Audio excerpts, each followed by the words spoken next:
it on? Okay. Now we're on. Okay. We have a quorum, and this budget session, committee meeting, I'm sorry, is in session. Good evening. Welcome to our 6th Budget Committee meeting for the 2018-2019 Board of Education budget. Today, the administration will update us on our nutrition budget and the community eligibility program. We will also have another opportunity to ask questions about the federal programs budget. Finally, Dr. Majors and his team will give us more details about the impact of the reduction of social workers in light of the additional supports proposed within the budget. Mr. Henson has continued to update the draft budget, and he will walk us through any changes that have been made since Tuesday. Board members will have the opportunity to pose questions, and if the administration is unable to answer questions at this time, they will develop a response and send it to all board members. As a reminder to the viewing audience, we will have a public hearing on the budget today, immediately following this Budget Committee meeting at 5:00 p.m. We hope you stay to share any comments you would like. The board had scheduled a board retreat a few months ago to give the board more time to discuss our budgeting process and to have more in-depth committee meeting conversations about our budget. However, since the public posting of the board retreat was inadvertently not posted this week until this afternoon, we have canceled our retreat for tomorrow and Saturday. At our meeting on Monday, April 16th, the board will discuss the budget in a committee meeting, end the committee meeting, and enter into a formal specially called board meeting that has been posted and scheduled for an official vote. Again, I would like to publicly thank Dr. Joseph and his team for the tremendous amount of work they have done updating this budget during this budget season, as we have all worked to align our budget to our strategic plan. We have had 96 public speakers so far this year. This is more feedback than we have had in recent years. I have especially appreciated how focused many of our community members and our speakers have been in our efforts to continue to focus on social-emotional learning and increasing student achievement. These are the two issues I have fought for as a member of this board, and I know my colleagues are also passionate about these issues. It is my hope that we can continue to accelerate our academic growth by passing a budget that continues to move us in a positive direction. At this time, I will turn the microphone over to Chris Henson, our Chief Operating Officer, who will also set the stage and begin today's presentation. Mr. Henson, please let us know if you would like us to ask questions after each question or after each presentation, or whether you'd prefer to hold our questions to the end of all of the presentations. Thank you. Thank you. Why don't you just ask questions whenever you would like, and that'll be fine. Okay. And thank you, Ms. Hunter. As you can see from your agenda, the next item on the agenda, item number 2, recommended Nutrition Services Fund budget. This is the same Nutrition Services Fund budget that you saw at our last Budget Committee meeting on Monday afternoon. And so I didn't know if you might have any questions, but we also wanted to provide you with an update to our community eligibility program. We have been in further discussions with the state and looking as hard and as closely as we can, trying to add as many schools as we possibly can to the community eligibility program for next year. And so first, let me ask if there are any questions as it relates to the Nutrition Services Fund budget that was presented to you at the Budget Committee meeting Monday afternoon. Let me ask that first before we get into community eligibility. Mary Pierce. On the estimated cash reserves, what do we do with those dollars? There's a USDA recommendation to have 3 months worth of reserves on hand for this particular fund. And so, as you can see from the bottom of the page, once the reserves reach a certain level, then what we do is try to spend some of that reserve on one-time non-recurring items. And so we're planning to use a little over $2.1 million of the reserve for hood replacements in kitchens, digital menu boards in cafeterias, point-of-sale system upgrades in cafeterias, et cetera. So it's used for typically one-time non-recurring expenses. And it may segue into your next to the community eligibility program, but just wondering if there is flexibility or consideration that we could at least start vetting through. Could teachers' children be who aren't qualifying for the free meals?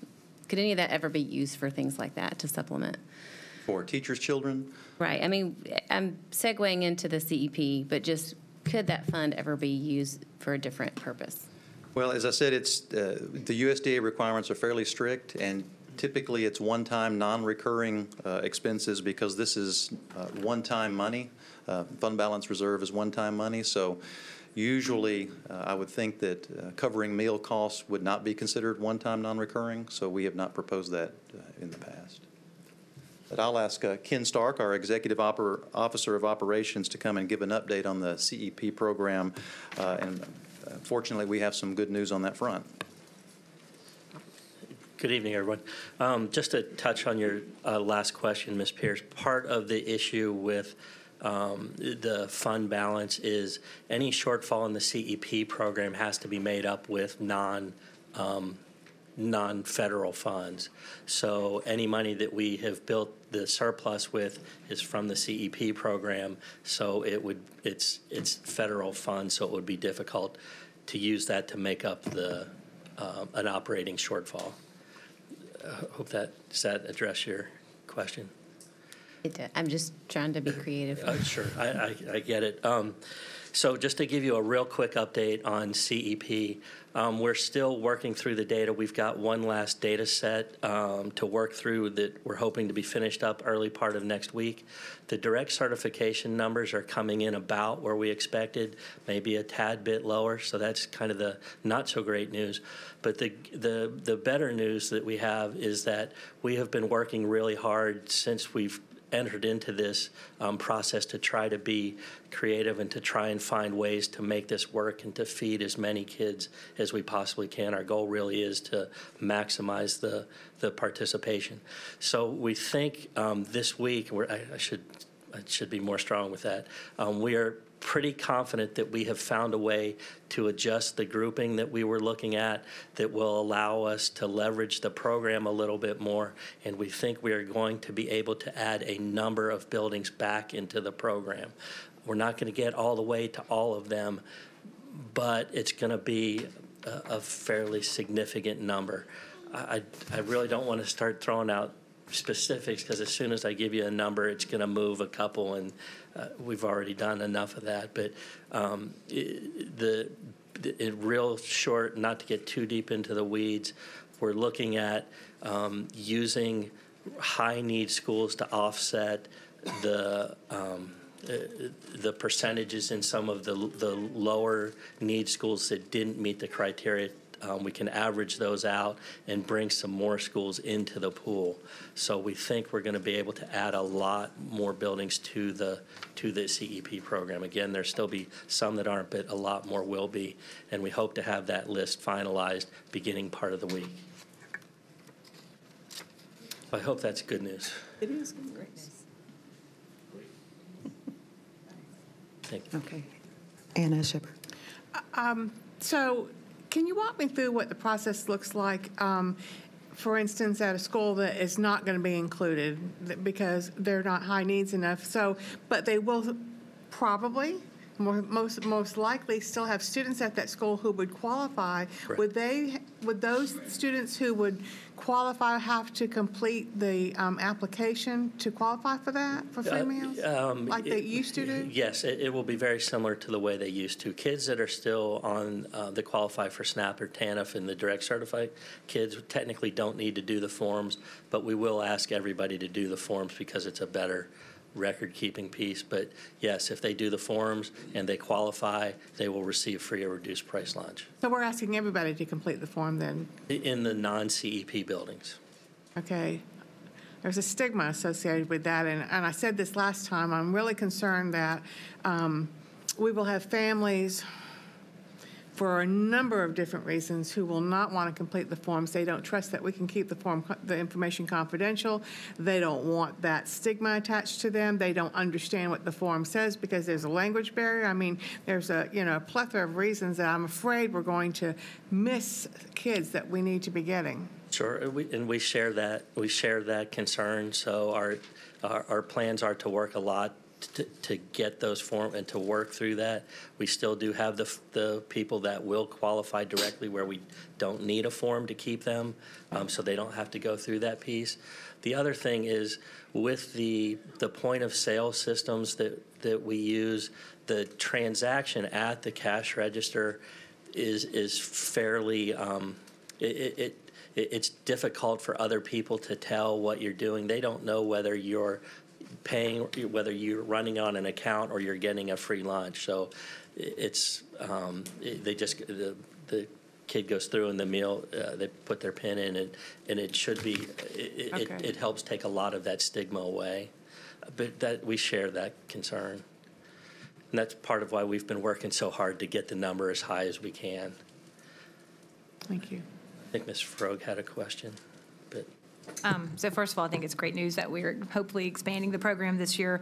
So I know there are a lot of factors that were out of our control, such as the way that the changes with the direct certification, et cetera. But one thing that someone raised to my attention is the way that we used to use the enrollment centers, because the schools, it's more difficult for them to, I think, keep the records accurately with regard to some of the families that have these needs. And so when we were using the enrollment centers in the past, I was told that they could capture the children that need the free reduced lunch program and immediately put them into the program. And so that may have helped, but the fact that we have changed the way we're using our enrollment centers may have helped decrease the numbers of families that qualify just because we're not capturing them. So that may be something that we would explore. And then, go ahead. no, I want to make sure I didn't mean to. Yeah. The enrollment process, the way that it stands now, because everything is dependent on direct certification, we don't. There's not much in the enrollment process. The biggest change with the enrollment process is our inability to collect Social Security numbers. We used to be able to require that, and we can't. That used to be the best way to do a match and uniquely identify a student. So that change in the enrollment center makes it harder to link back to the direct certification list. Going forward with the new process, it should look very much like it did in the past. With CEP, we aren't collecting the forms, so. So there's not a way for the enrollment centers to expedite that process or more quickly identify the families? That's what I was told, but I can follow up. Yeah, we can look at it. The process for qualification, there's a review that has to be done in income criteria and those kind of things, and that's not done at enrollment centers. It's typically done by the Nutrition Services Department. Okay. Okay. Well, Sure. I'll follow up and make sure I understand what I was told, but there was a suggestion that maybe it was something we could do to increase our numbers or capture the families. And Sure. So, and I may Yeah, may not have understood what I was being told. Yeah, and please don't take that. We're very open to any suggestions anybody has. So. And then also, I would just say in general, I think, our goal is to figure out a way to repurpose this into the operating budget next year because, and I know we can't do it this year, it's just a lot of money, but, since we know that our populations are changing and the calculations are changing, I really think we have to start making that a priority so that we can have every child receiving free lunches and reduce the stigma and those sorts of things. Sure. Make sure there were Thank you. Any other questions relating to the Nutrition Services Fund or Nutrition Services Fund budget? In lieu of the announcement made earlier, I'm assuming then that we will wait until Monday for the committee meeting to recommend from the committee to the full board? Okay. Then we'll go to the Federal Programs and Grant Fund summary page, summary budget. Again, it's the same as we discussed on Monday afternoon in the committee. And again, this is very preliminary, realizing the federal fiscal year runs October 1 to September 30th, and so we have very preliminary numbers at this point. A lot of these funds are very prescriptive in how they can be spent. These are strictly flow-through funds, so Tennessee operates on a reimbursement basis, and so we don't collect anything until we spend it, and so it's strictly flow-through as far as the federal programs as well as the grants. So any questions relating to this particular fund?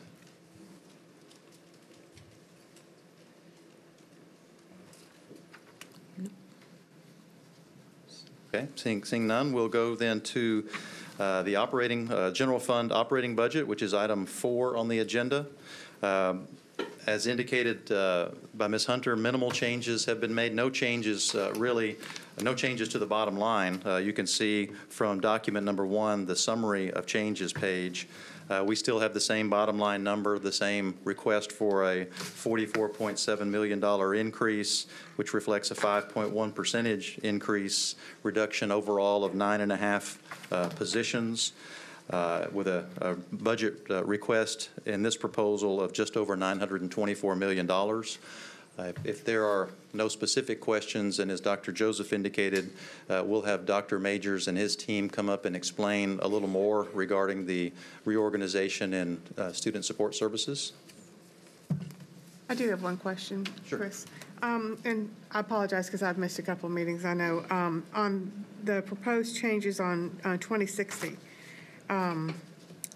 it's one position for $620,000. What is that exactly? These are reflective of net increases or decreases in the total account. So you can see some of the accounts don't have any positions, and so it doesn't necessarily reflect the cost of a position. That's just the net change or net increase in account 2060, Student Support Services. So there's one additional position, and then the total dollar increase is that $619,000. So a lot of that obviously will be non-personnel costs, things such as contracted services, et cetera. So on this page, it's going to reflect net increase or decrease by account. The next document, document number 2, shows the changes in positions and the cost associated with positions that are being reduced as well as positions that are being added. Okay, thank you.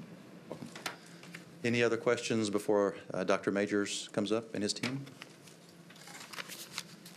I'll ask Dr. Majors to come up.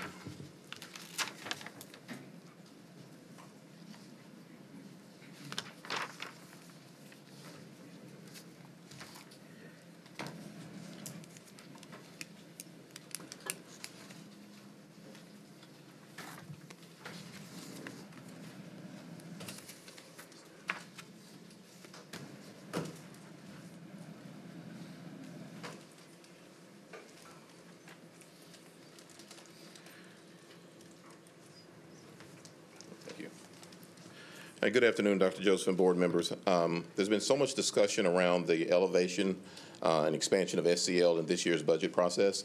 My goal this afternoon is sort of paint a more comprehensive picture of what repurposing looks like and how we're going to meet the needs of our students moving forward into next school year.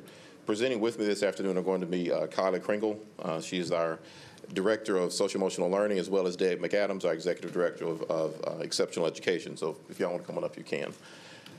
So more than anything, our theme is really moving forward, looking at collaboration across departments and expanding our district's capacity to meet the needs of our students. At the end of the day, SEL is really designed to meet the varying degrees of needs of all of our youth in all of our schools. So what we've prepared for you is pretty much a one-page document that we're going to talk through. And you're free to ask questions as you see fit. I'm going to take you through several sections myself and sort of lay the foundation for why some decisions were made or data points we use to make decisions. And then actually Kyla will take you through the SEL component, and Deb will take you through the school psychology component. So if you look at the top, this current year we have 45 social workers funded through the operating budget. We have proposed to reduce the number of social workers by 7 FTEs, which would give us a total of 38 social workers for next school year. In order to accomplish this and do it well, we do have to shift the responsibilities of several departments. We are actually doing this based on some national standard recommendations, some things that we've piloted this year, and some directives that are going to be given to staff moving into next school year by the department heads that supervise those personnel. One of the data points that we use to help drive us to this decision was the fact that we identified 29 elementary schools in our school system that had 10 or fewer social work referrals to the social workers assigned to their school.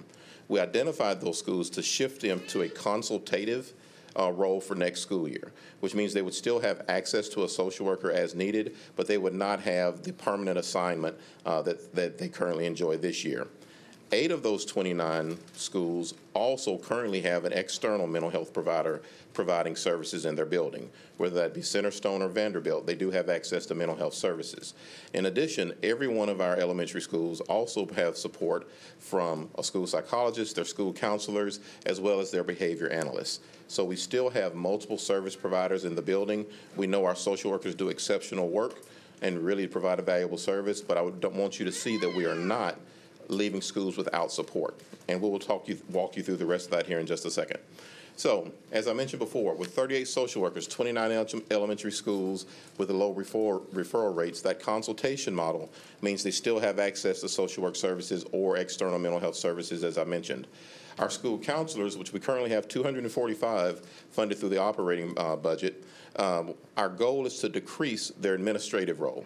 A lot of our counselors spend a lot of time not providing direct services. So we actually began rolling that out this school year, and we're actually trying to align to the National School Counseling Standards, where it says 80% of a counselor's job duties should be in direct service to students, with 20% focusing on other administrative tasks. We want to increase direct services and intervention to students, as I mentioned, to the 80% role, and have counselors spending more of the time providing direct counseling either to individuals or in small groups, but also providing more of the interventions based on the type of services and support the student needs. In addition, in this year's operating budget, although through title funding, we're adding 15 college and career counselors to the high schools. That would include each of our zoned high schools, MLK, Hume, Fogg, with a 0.5 FTE to East and to NSA. Their focus is going to be 100% on helping to elevate the students' experience on getting prepared for college, being exposed to what is necessary to go to college. They'll work very closely with the Navion software program. So that is a position that we're adding to help support our high schools. Now I'm going to ask Kyla to come up and talk about social emotional learning and what the budget implications will be there. Good afternoon. For our social emotional learning coaches, what we're asking for are 4 new positions. Currently, we have a coordinator and 2 part-time positions for the entire district. So next year, we're asking for 4 SEL specialists, and those positions will focus on conducting the SEL walkthroughs within the quadrants that they're assigned. They will also be leading staff trainings in trauma and ACEs, social emotional learning foundations, restorative practices, and PBIS, positive interventions and supports. Those positions will also be focusing on supporting teachers in SEL and academic integration in the classroom, as well as leading student voice sessions. Our restorative specialists, we currently have 4 restorative specialists for the district, so 1 per quadrant. And those positions also focus on staff training, training faculties as well as administrators on restorative practices. They then go into schools and support on the implementation process. Those trainers also focus on assisting our students who are transitioning back into their zone schools, peer mentoring, and implicit bias training for our faculties. We do have 12 behavior analysts currently, and we are asking for 2 more behavior analysts because of the increased amount of work that they are being asked for. So currently those behavior analysts do case management for students, individual students. They also do classroom teacher consultations where they go in and observe the teaching strategies and help support classroom management. If they're in a school and there's crisis, they do help support with de-escalation strategies. And then, like I mentioned, we're asking for 2 extra behavior analysts for next year to help the increased supports. And Debbie? Good afternoon. The Department of Exceptional Ed currently has 65.5 school psychologists. School psychologists have a very unique skill set and training and expertise in the academic, social, emotional behavior of students of all ages. They spend a good portion of their time doing assessments for child find for students who may have a disability, but in addition, they can provide small group counseling, trauma-informed practices. They are trained in positive behavior intervention supports and work closely with the trauma-informed schools. So they are big leaders in the work of multi-tiered systems of support. And then the last component is the expansion of the Community Achieves model. Currently we have 18 full-service community schools operating in our school district. We are proposing to add one for the 2018-19 school year, but we're also establishing a secondary and a third priority, but I'm only going to talk about the secondary priority of Community Achieves for next year, that being chronic absence reduction. We have identified 18 elementary schools in our school district that have the highest number of chronically absent students. Through an expanded contract with Communities in School, we will actually be adding one of their community school staff members to case manage chronically absent families. Now that will be for elementary schools only. So if you look at the connections, what I want to try and show you, as Deb mentioned, multi-tiered systems of support. We are layering systems of support across our schools. So when you look at Community Achieves and the chronic absence reduction component, the focus on chronic absence means 18 elementary schools are going to receive a staff member full-time to provide chronic absence case management. When you think of social workers can provide tier 1, 2, or 3 services, which means tier 1 is for all students, tier 2 is for some who need additional, and tier 3 is for the most intensive. Our school counselors provide tier 1, but can provide some tier 2 support for students. Our college and career counselors are tier 1 because they are for all, even though they will be working with individual students through that college experience or getting prepared and getting their papers ready for college. The social emotional learning components, all those positions can provide tiers 1, 2, or 3 support, depending on what the circumstances are, and we're allocating staff to do so. Our behavior analysts are truly tier 3 supports, with the exception of providing tier 1 support for staff for training. And then when you look at our school psychologists, they are absolutely tier 3 supports, really working with one-on-one student situations. And Community Achieves is tier 1. While not all schools, we are targeting schools. So we do have a reduction in force with this year's budget proposal, but I wanted to explain to you, at least allow you to see the comprehensive nature of how we're trying to address these needs across the district. Tony, you said 18 elementary schools will be receiving what position? The community and schools under Community Achieves. But they'll be Staff getting member, full-time staff. A full-time staff member. Okay, thank you.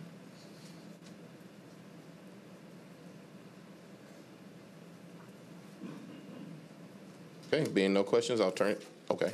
I thought we were just adjusting. Not so fast. Is anybody else? I want to, go ahead, Mary. Sorry. Okay, so I wrote down that you're adding 4 new SEL specialists and then 2 more behavior analysts. Are those the only new positions, or they're not new? The 4 SEL specialists are new proposed for next school Right, year and in the then- operating budget. The 2 behavior analysts are new proposed for Okay. next school year. And because of the different levels of services they're qualified and able to provide, could those technically be social workers? I guess the answer would be yes, they could. However, we are looking at all aspects of this work and trying to identify what's going to be the best way for us to move the systems work forward. But yes, they could be. Right, so I guess I'm just thinking about qualifications, and it just sounds like a lot of the things could fall, under that training that they've already had. So I'm just curious, so that could have a different title, but it could be an actual social worker. The 'Cause you have roles are said they different. could be- I will tell you that. The Right. roles are The different. job description. Both of the roles carry different licensure. Behavior analysts are BCBA certified. All social workers in MNPS are LCSW, so they have a special endorsement to work in metro schools. So while their endorsements are specialized, their roles and functions are different. But again, they are both specialized certified positions. So if the decision was made to make that shift, yes, that could be your recommendation. But the role, again, I'm going to say the roles are different. I was just asking technically of the qualifications. Yes. Tony, thinking about these 18 folks, and it says those are indirect services, is that correct? Some are indirect services. Okay. Which 18 are you referencing? I'm not sure if that falls under comps specialist, the full-time people in the community schools? So you're talking about the Communities in Schools expansion for chronic absence, insurance, and case management. Okay, we can talk about that. Okay. So will that will be indirect services, or will that be administrative?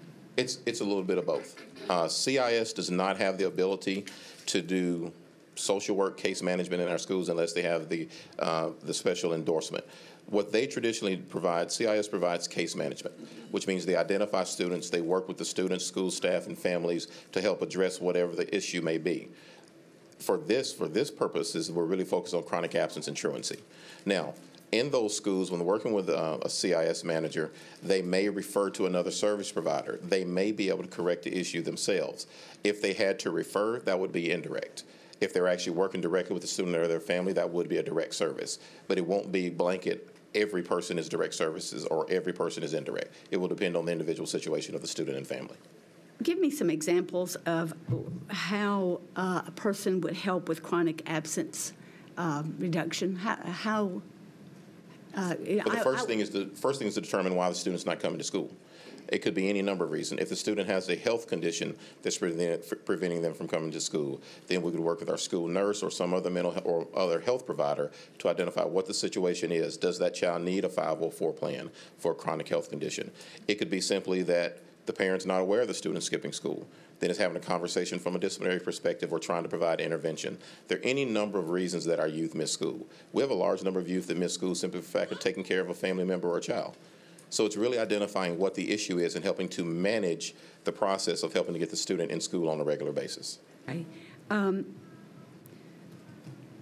You have right now 45 social workers, and that will be reduced by 7, which leaves only 38. How many schools will those 38 social workers? The 38 social workers remaining would cover all remaining schools in the district. How many will each social worker be assigned to? How many schools? I can't give you that number right now because we're having to shift across clusters in schools, and then we still have the 29 that are moving to consultation. So we have not finalized that, and we can't finalize it until we know what our total number of FTEs for social works will be out of this year's budget process. And we have a kind of a sea of blue back there that I want to recognize. And we appreciate you guys being here. And I know that this is very important. This discussion is very important to you.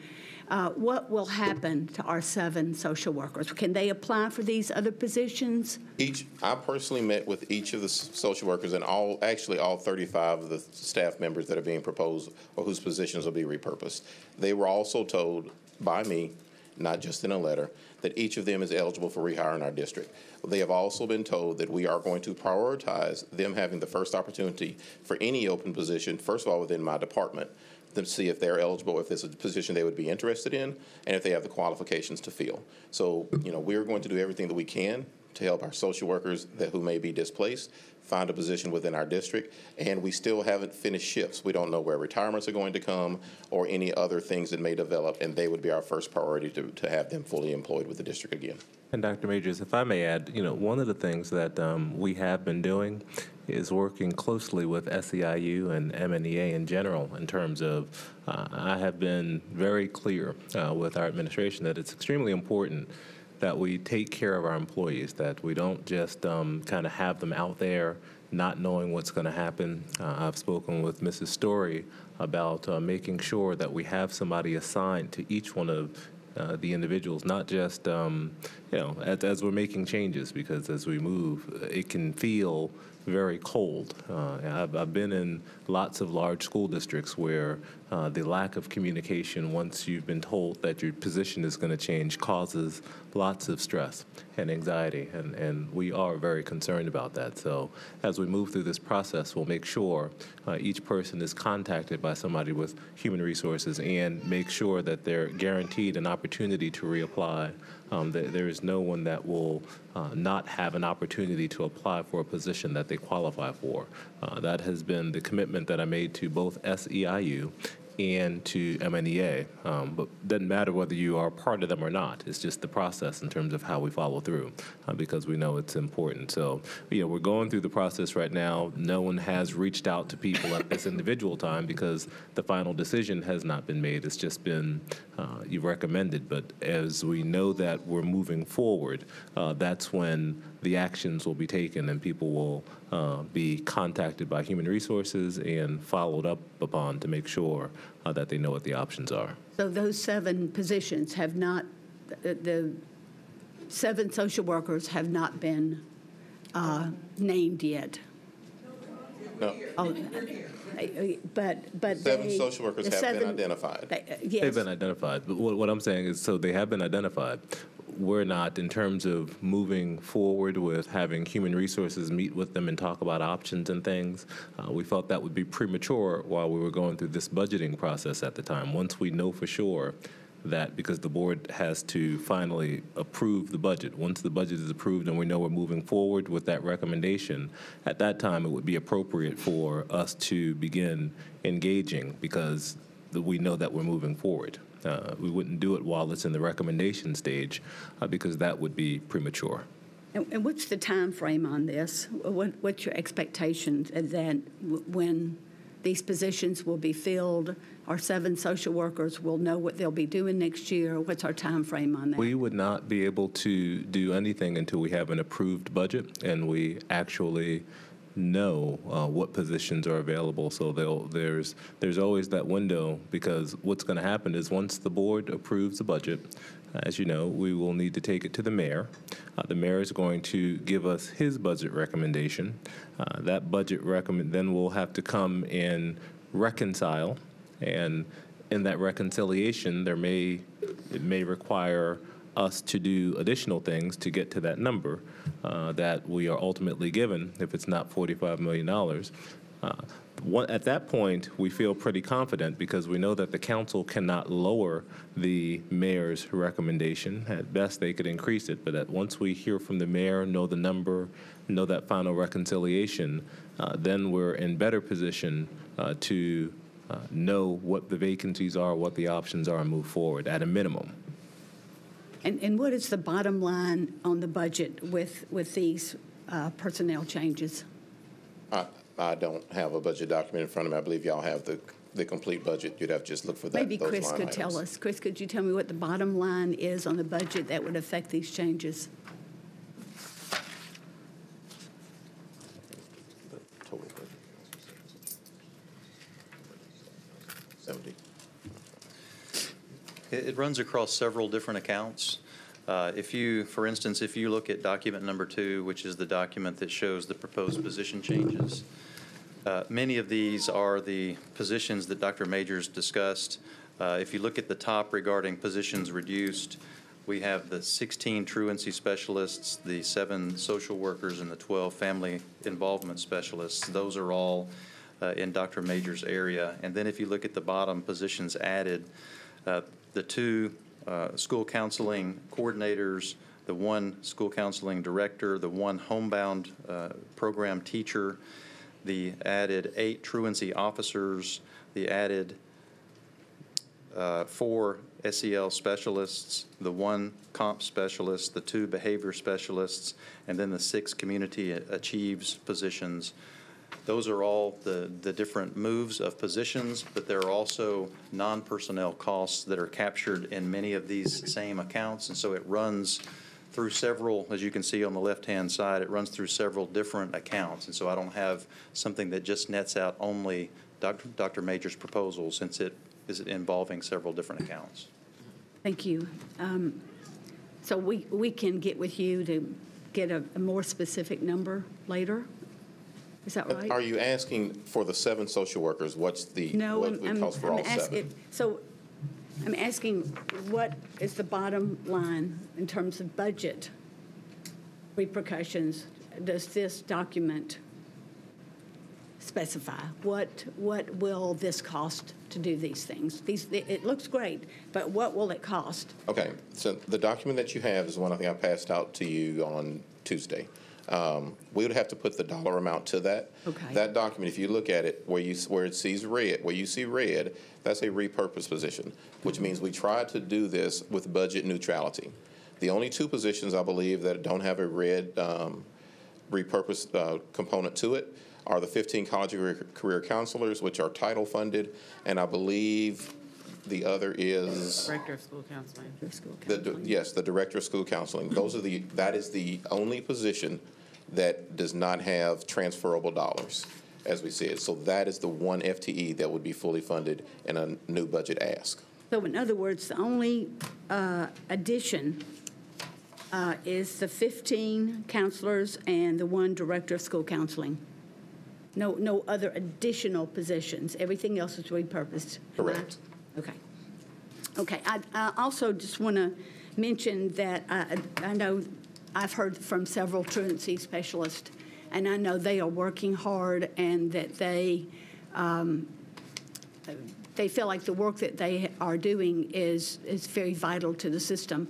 What will happen for those positions? It's the same as the social workers. They've all been told. None of the 35 positions that we have repurposed are being eliminated due to job performance. Everyone is eligible to apply for any other vacancy that's open in the district that they qualify for. They were told the same thing. So it's just like the social workers and the family involvement. They have the opportunity to apply for open and posted positions. Thank you. Okay, Anna. Thank you.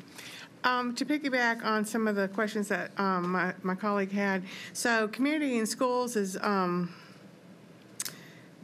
they're going to be getting financial support from the support services, primarily for the chronically absent students. Am I understanding that right?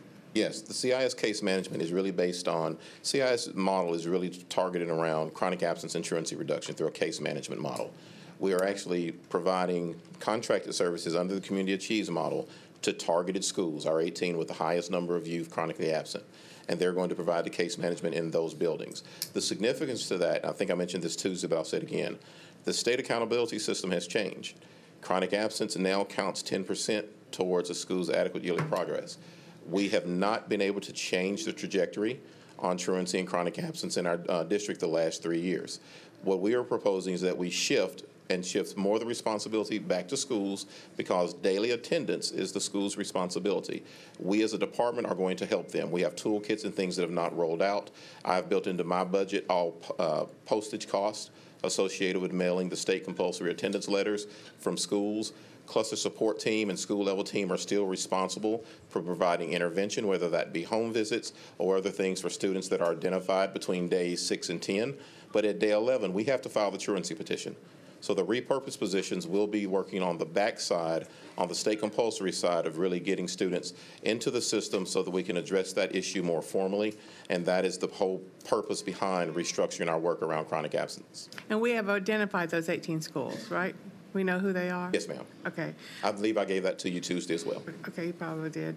And I've been told that the mental health co-op is leaving at the end of May. That is correct. How is that going to impact these changes that are being proposed? Mental Health Cooperative is not unlike Vanderbilt or Centerstone. They have pulled out of providing direct services in our schools. It does create a gap.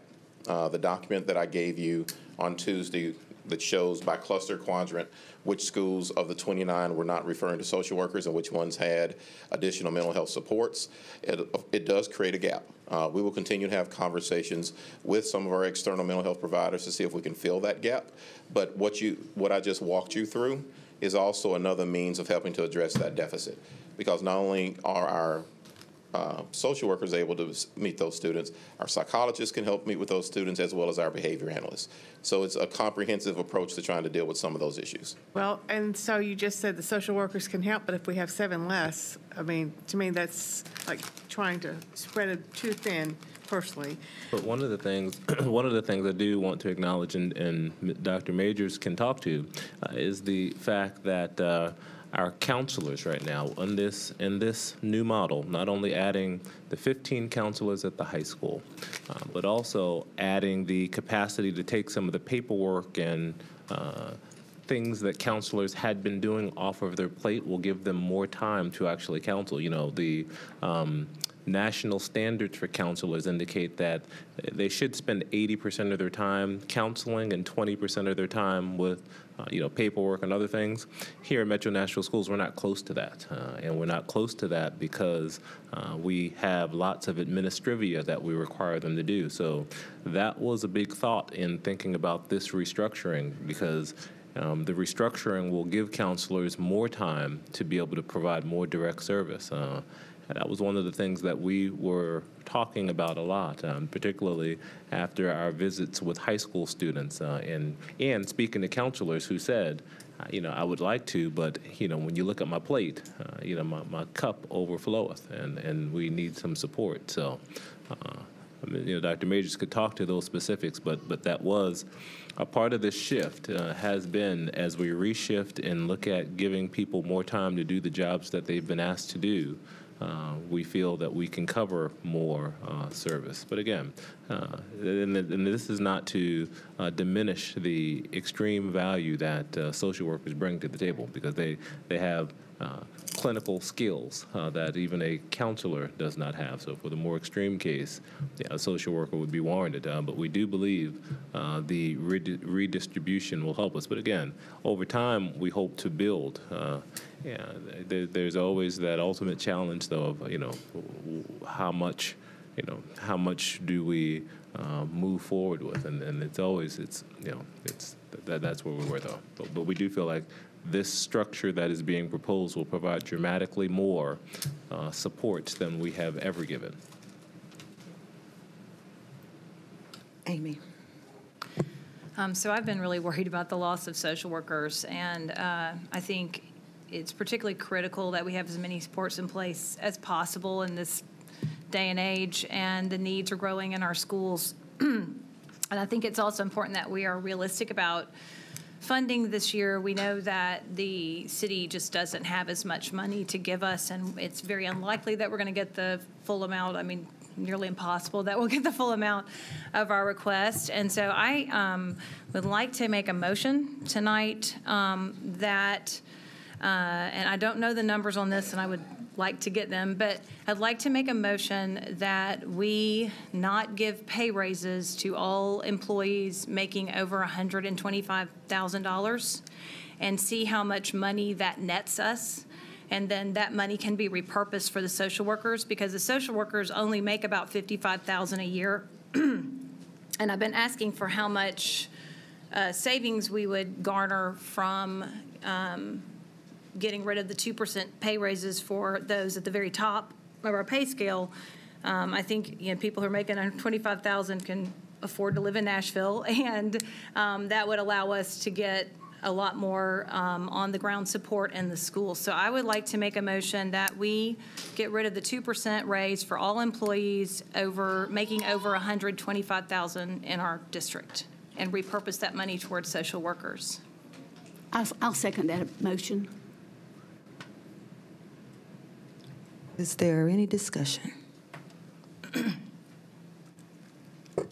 I guess my question would be, without knowing what that's going to garner, if it's going to accomplish what you're setting to accomplish, what happens then? Well, okay, so I've looked at the top. I haven't looked. I've asked the question. I haven't gotten an answer quite yet about how much that would save us. But if we just look at the chiefs and the director, I think we're going to somewhere that would be just their raises alone. I think would be about half a social worker. I'm not sure. So I would like to see us at least try this. If it gets us one social worker, that's worth it to me. But also we can take a vote on this and then get a report on Monday, I guess, how many social workers would be able to hire back. Madam Chair, I think before we would vote on something like that, I think I would want to hear from those departments. I would want to hear more and know more, because it just seems like there may be some unintended consequences there also. So, and just to be clear, I really have asked for this information for a couple weeks now, and I just haven't gotten it yet, because I wanted to have a number to say, if we cut these salaries, then we can have this many more social workers. But I'm happy to have any discussions that we need to have. Sharon. So if I'm not mistaken, if I recall correctly, we've already deferred pay raises for a significant number of our executive staff. Is that correct? Is the mic on? I can't hear you. Yes, It's right here. I don't know what else to do. Okay. There you go. So is that correct, Chris? So last year, Okay, that's correct. I said, I can't remember which meeting it was, but after the initial proposal of the budget last year, the decision was made that the director of schools, that the chiefs, and that the executive officers would not receive an increase for this current year. That's correct. and we still had needs that we wanted to address then that still were not met, even with that deferral of a pay increase. Correct. We did have to come back and reduce our initial budget request. Okay. So doing this for a second year in a row, and please don't misunderstand me. God only knows what's going to get tweeted or Facebook what do you say? Posted? Right. Okay. After this. But this is not to minimize, but I cannot in good conscience place the value of the work that the social workers do over the value of the work of the people who create the processes and support the field and support the principals in the schools, and they support our quadrant superintendents. So there's value in their work as well. And so to defer the pay increase for a second year in a row for rough number of employees, 15? I'm not sure relating to the 125 number. And Let's just go with the number we did last year. I don't have that off the top of my head right now, I'm sorry. Because I'm not sure For exactly a bunch how of many people. executive officers we have. For a bunch of people. I think Ms. Story may And have actually, more Ms. Story information. has the answer. She can come up and. Just a rough number. I'm not going to pin you to the wall for Okay, I something. don't have I can get that for you. I don't need it. Okay, My point will not change. okay, Thank you anyway. okay, Don't great. worry But about I it. wanted to answer the initial question. Okay, but I want to, About how much the savings will be if those employees making $125,000 and above, not to get a step nor increase of 2% would be $102,767. okay, so at 55, at just one, that's one social worker. Yes. That includes salary, wages, and benefits. No. Actually, average cost is probably somewhere in the neighborhood with benefits associated between 70 and 75,000. Okay, so still not getting us two. So there's 6 people somewhere still. So I don't know that addresses the issue that we're trying to, that we have all, at least the concerns I've heard about the value of 7 social workers. So if there's something to be done, I don't know that that's the answer. I think it's still worth trying to figure out what the answer is, but that's not the answer because it's not going to solve the problem. So it only gets one person out of this room with a blue shirt on. And so then you got to figure out who that one person's going to be. And so we have a need. I think so if I heard the whole story correctly, we have 7 individuals who will have an opportunity to remain employed within the district. That's correct. Possibly not doing the work that they're most passionate about. That's correct. But definitely an opportunity. My other question was, if I heard you correctly, is that the licensures that our social workers carry today is not the same licensure for some of the positions. One started with an L and one started with a B. Yes, so the behavior analyst has a BCBA certification, totally different certification, but it is a Master's Plus, just like our social workers.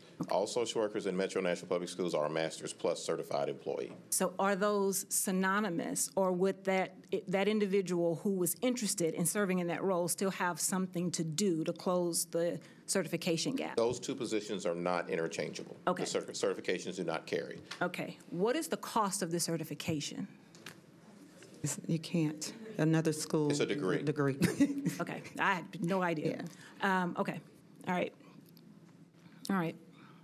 But, yeah, so I don't know what penalizing 30 people or 15 people or 20 people to get one additional body, what that solves. Again, if this argument or this debate or this passion or this desire to do something is about the value of the work, there's value in the work of the administration in this district as well. So I don't understand. Dr. Brannon. Yes. Do you have an idea of whether or not there are any of the social workers who are dually certified for those? To my understanding, we do not have any that both have a BCBA and a LCSW or LSSW. Well, my thought is that all of our employees are valued and that they all need, if there's going to be an increase, then all need to have the increase. Okay. Thank Amy, you done? Well, I was just going to come around because it looked like everybody kind of wanted to have something to say. So first of all, I really would have loved to have this information before because that would have helped me prepare, but, and I don't know why I didn't get it before, because I'd also like to look at different options for coming up with money for the social workers, and it's not meant as a penalty to anyone. I'm talking about people making over $125,000, and, you know, I think, like again, I said, I think that's enough money to live in Nashville, and so I'd be happy to entertain, first of all, I'm fine if that gets us one social worker, but I'd also be happy to entertain other cuts that we can make at the top of the scale, whatever, how we want to define the top of the scale. It can be $100,000. It can be perks. I mean, we have really, this is not personal, but exceptionally high salaries for 5 top employees, 6 top employees, one of which is under contract.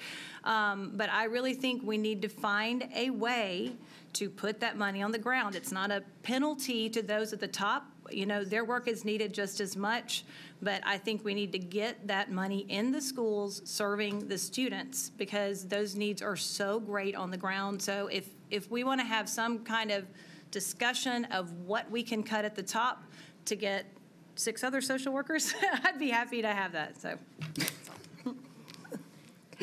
Anna, do you have something you'd like to say? Jill. Okay, I think, Dr. Gentry, it's not so much about social workers as it is about equity.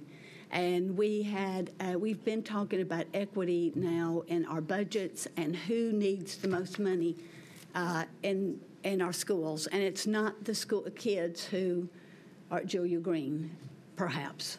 So I think this is the same type of discussion. Our teachers are making 30, 40, you know, after 10, 12 years, they might get to 50, and that's a $1,000 supplement to their salary if they're making $50,000, whereas these larger salaries yield a much larger percentage. So I would like to see that as well, and I hope that you know when we get around here, I'd like to call the question. Yes, I need to speak. When we had that discussion, or we voted a couple of months back on the building in Bellevue, and we were looking for $10 million additional dollars to spend in Bellevue on one school, I knew we would be here one day.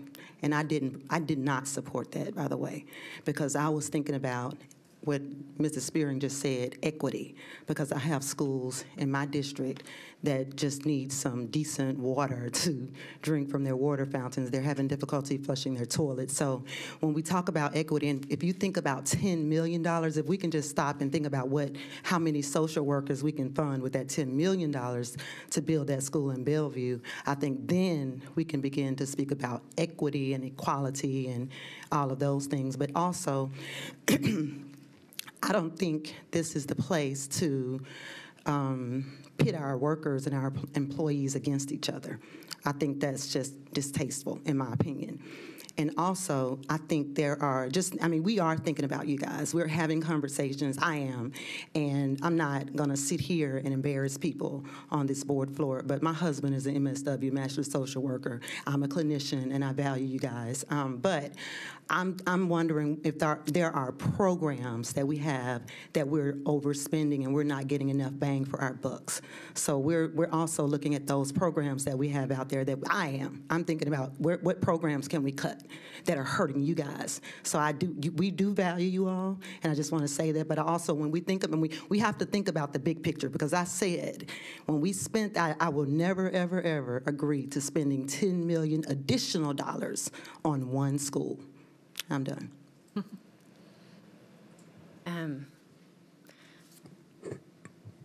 I think what I would rather see than for the board to try to go through and be figuring out in those details how we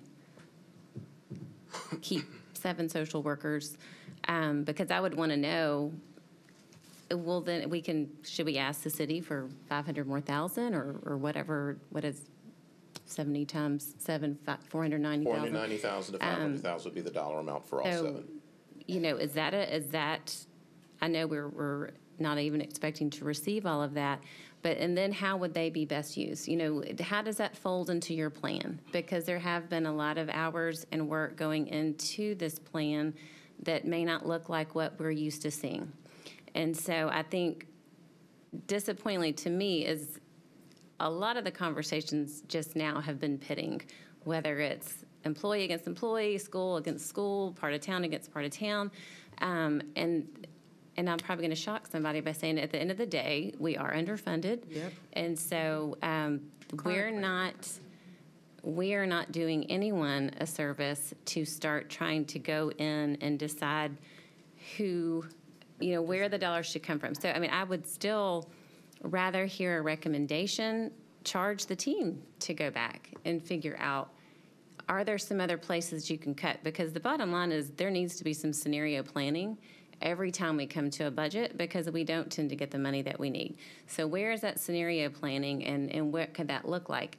Dr. Joseph, you came back on your own last year and decided not to have the raises for the people at the top. So I don't know. I feel uncomfortable doing that right now. I'm just an analyzer. And I would say, and I agree with you, and internally we have been thinking about plan A, B, and C, because we recognize if we don't get the dollars that we've requested, we're going to need to reconcile a budget pretty quickly. And at that time, there will be additional opportunity for those discussions, and I will bring forth a recommendation once we receive our final budget. Just, may I say, I agree that it is early in the game to say that those 7 positions will not be available, because we have retirements that are going to take place. There are going to be shifts and changes in terms of preferences. And so I would just say that we need to wait and see what we're going to have available to us and what cuts we're going to have to make if we're not fully funded. May I say one thing to that point? While it's not a part of this discussion, one component of the student-based budgeting process is schools may choose to hire a full-time social worker out of the student-based funding. We do have several that are doing that now. I do know for a fact that a few more schools have requested to go ahead and add a social worker. This was communicated to the 7 social workers that we would be looking at every potential option to make sure they were employed. Mrs. Buggs. All I was going to say is I do remember last year that we were able to go to the council and ask for more nurses, and they gave us however many hundreds of thousands of dollars. 900,000. 900. Did not realize it was that much, but you know, SEIU and MNEA and several teachers, counselors, a little bit of everybody was there with us to kind of champion for more money. So, you know, we hope that we're going to get what we ask for. We know we probably will not. Social workers, we love you, we need you. Please be ready to ride for us and with us. You know, when we go to sit before the mayor and the council, be prepared to ask for more than what they're probably going to offer. Anna. One last thing. Dr. Majors, could we get this document? Yes, Would ma'am. you send this to us? Thank you. Any more discussion? Yes, I'd just like to say that I think that your department has identified certain problems that are high priority within our system, and that we have some solutions that may address those needs for students. And I'm in full support of the changes that are going to be made or that are proposed to be made. there are many different ways to solve some problems, and this may be just the model that we need. Thank you. Dr. Gentry. So one of the things, and this is not a social worker comment, that I don't think that we may want to consider doing as we go forward. When we talk about making investments in programs and structures, we talk about the impact we believe it'll have on student achievement. We talk about the impact we believe it'll have on attendance and things of that nature. We have lots of resources in our district that are there because of problems we have, right? So if we begin to address and solve the problems, the natural progression is that the resources are not needed to address that problem. Refocused, repurposed, we should begin to be a little more forward-thinking in the impact that success actually has. And success should, in some spaces, have the impact of eliminating the need for resources that we brought in to fix something that was broken. Because once we fix it and it's not broken, if that's their sole purpose and the sole skill set that they possess, then we're not doing them a service by not being honest and transparent about what our goals are. If our goal is to reduce the number of widget makers because we're trying to get away from needing widgets, the widget makers need to know that. So I think that we should be transparent about that being a success metric, and we shouldn't shy away from that. Guys, this is still under the umbrella of now the tough decisions come. And so those are the kinds of things that I think we need to be, when we talk about analyzing the budget, what's the personnel impact if this initiative is actually successful? So I'll also share that I commend, and we do this often, invite employees that we have found that we have to either cut because of budget concerns or cut because of federal dollars or programs aren't available, and that Deborah Story and her team and the department heads work to say, let's find an opportunity to keep you in the family. Let me tell you what happens at my job. You only get 2%. I don't care how much you make. Well, at least never mind, depends on what floor you're on, I guess.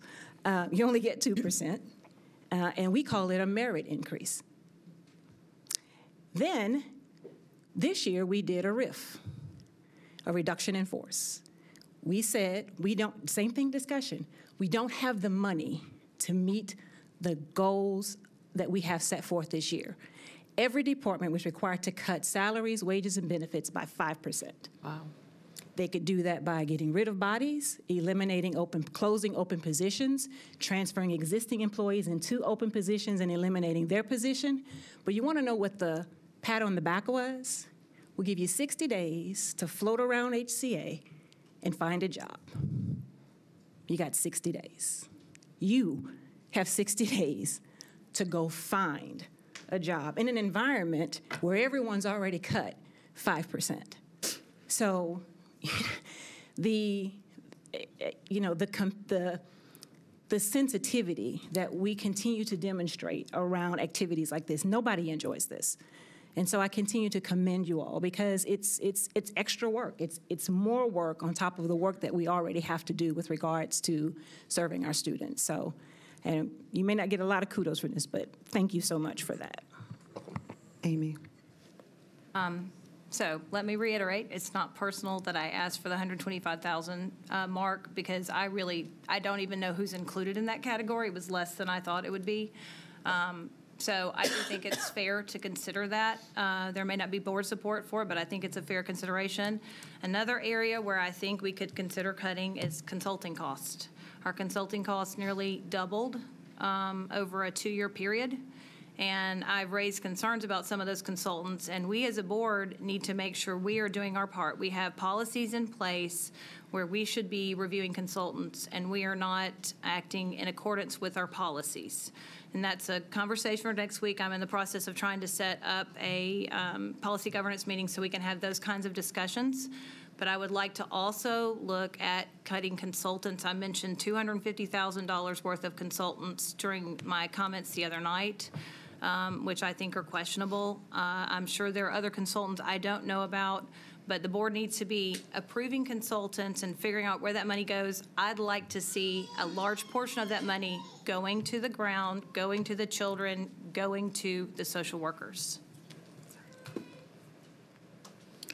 There's a motion on the table. Okay, I just have one more thing to add. Just on the questions that have been asked of the staff to respond to, there have been lots of questions asked. They've flown through via emails, and it appears that the staff has spent an inordinate amount of time. Dr. Sevier, Mark North, they've answered questions. I haven't seen any that have come through that have not been responded to or answered in any way. But I would also say that many of these questions aren't really budget related, and I think it's really been distracting. Not to say that they're not important questions, but it is extremely important that we're able to move through this budget process. I think I trust Mr. Henson. He's been an award-winning person on our budget team, but I think one of the problems we've had with the errors is that we've distracted them so badly. So you guys are important. We value you. We have a motion on the floor. I think now we can take a vote. Can I ask one more question? I'm sorry, Ms. Pierce. I just have one more question. Ms. Rogue, on the motion, are you asking for specific ways to use that savings? Because yes, I would like could to repurpose it toward social workers. So no 2% raises for any employee making over $120,000 annually, and that money to be repurposed toward apparently one social worker. I mean, 125. I'm sorry, it's 125. My mistake. Okay, so the motion is on the floor. It's been seconded, and we need a vote. All in favor, say aye. Aye. Need a show of hands from my. With show of hands. That's 2. All not in favor, say aye. Motion fails. And I guess, do you have anything else, Mr. Majors, Dr. Majors? No, I was just waiting on y'all to tell me I could go sit down. I think that concludes this budget committee. I just want to thank Dr. Majors for his work, and to our social workers, know that once we approve, I make a commitment to meet with the 7 individuals, or all of the individuals that have been repurposed with Ms. Story, and we'll walk through what the options are, and we'll make sure that we continue to work with you to look at what the options are. But it's important, and you're important, and your work is important, and I need you to know that.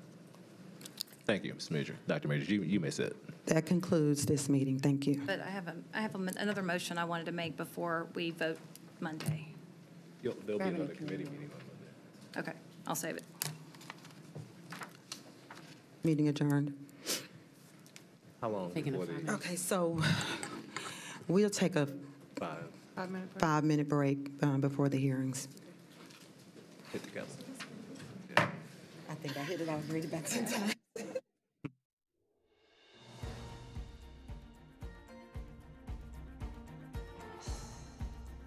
This has been a service of the Metro Nashville Network. If you would like to see this presentation again, or for more information about this and other programs, visit nashville.gov.